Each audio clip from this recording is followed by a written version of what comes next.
Indonesia mendorong adanya modernisasi mesin di berbagai sektor industri untuk meningkatkan daya saing produk dalam negeri di kancah global, khususnya bidang industri tekstil dan produk tekstil atau TPT. Oleh karena itu, pemerintah akan melakukan deregulasi termasuk memberikan fasilitas pendanaan untuk revitalisasi mesin-mesin produksi. Perbedaan kita dengan Vietnam 1%, tetapi dengan tingkat produktivitas kita yang lebih rendah. Yang kedua, tetap masih menyisakan persoalan di dalam perizinan dan sebagainya, yang Bapak Presiden sendiri sudah memerintahkan lebih dari satu kali agar segera dilakukan deregulasi. Sekarang yang menjadi persoalan adalah yang melakukan deregulasi adalah menteri-menteri teknis terkait. Ini satu PR kembali Pak Menko untuk barangkali Bapak harus mengorkestrasi kembali mengenai hal itu. Bahkan kata-kata Bapak Presiden sendiri mengenai berbagai pertek dan sebagainya itu sudah seharusnya dihilangkan. Dan harus izin Bapak Presiden. Itu kalimat yang sangat tegas sekali karena itulah menjadi hambatan. Nah ini kapan bisa selesai? Dan karena ini kan sudah perintah dari Bapak Presiden ini. Tugas Menteri untuk melaksanakan hal seperti itu. Ya pertama tentu kita lihat Vietnam. Pak Presiden melihat bagaimana Vietnam ekspornya bisa mungkin 2,5 kali lebih besar daripada Indonesia ke Amerika. Bahkan Amerika defisitnya lebih dari 100 billion terhadap Vietnam. Sehingga tentu itu menunjukkan betapa kuatnya Vietnam melakukan reform dan mengekspor produk. Nah, arahan Bapak Presiden juga ya belajar aja dari Vietnam. Nah, salah satu yang arahan Bapak Presiden yaitu deregulasi. Kita memang selama ini melakukan perlindungan terhadap industri, namun akibat perlindungan itu tidak semua industri juga bisa mempunyai daya saing. Sebagian besar juga ada yang tertinggal dalam pengembangan inovasi, pengembangan teknologi, dan juga memperbaiki capex. Karena namanya industri kalau permesinannya tidak dimodernisasi, dia akan kalah oleh pabrik baru yang baru dibangun. Nah itu bukan hanya dibangun di negara lain, tetapi di negara sendiri. Sehingga dengan demikian kekhawatirannya itu industri-industri tersebut tidak bisa bersaing di dalam pasar yang lebih terbuka.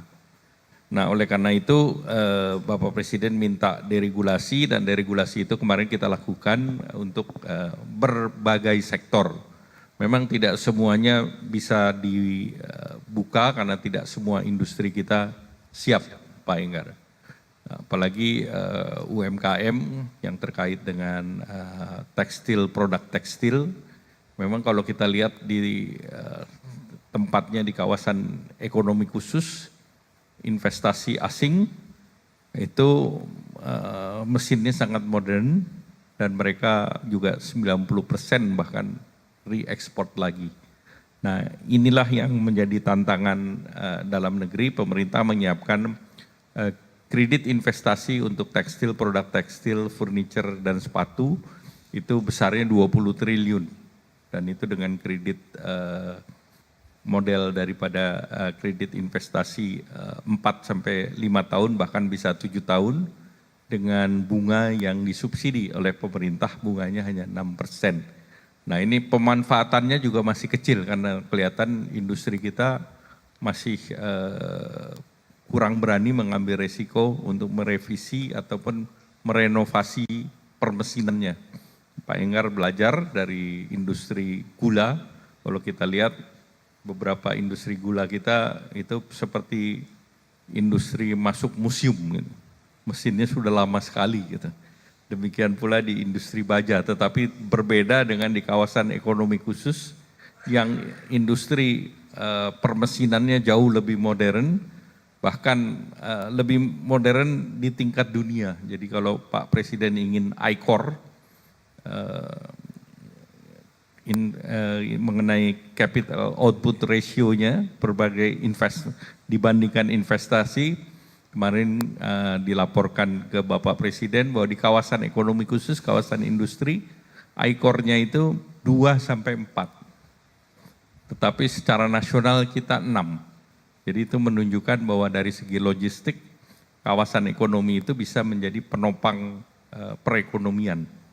Nah itu Bapak Presiden bahkan mengatakan dibandingkan dengan Vietnam yang punya juta hektar, kita masih lebih terbatas.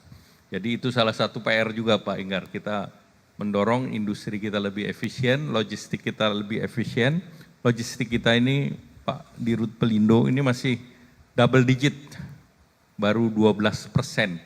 Dan kita mau turun ke 8% itu masih tahun 2035.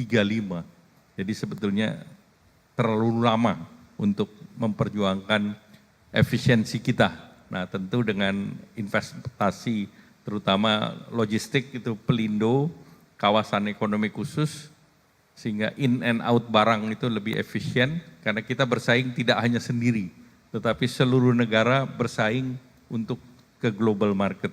Jadi kita perlu perbaiki dan deregulasi itu menjadi salah satu kunci, tetapi domestik deregulasi kita ketahui banyak industri yang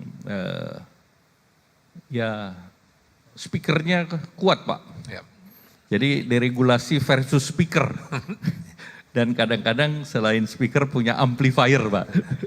Jadi antara real dan antara terdengar ini sesuatu yang berbeda. Silakan Pak. Terima kasih.